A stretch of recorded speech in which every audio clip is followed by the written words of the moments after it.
Мен күнде пеш жағамын. 25 градус болғанын қадағалаймын. Үйдегі жылуды үнемі ұстап тұру керек.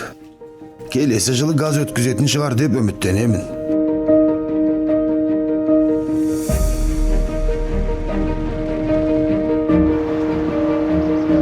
Үйге жеткенше қаншама уақытымыз кетеді. Соның бәрі жол сапасының нашарлығынан. Шұрық тесік, ойдым. Келесі жылы тас жол саламыз деп уәде беріп жатыр. Күтеміз. Маған қашықтан оқыған қиын емес. Өйткені мендегі интернеттің сапасы басқаларға қарағанда жақсы. Интернеті жоқ сыныптастарым біздің үйде жиналып тапсырмаларын орындап алады. Жақын арада бәрінде де интернет болады деп сенеміз. Ауыл тұрмысы түзелу керек.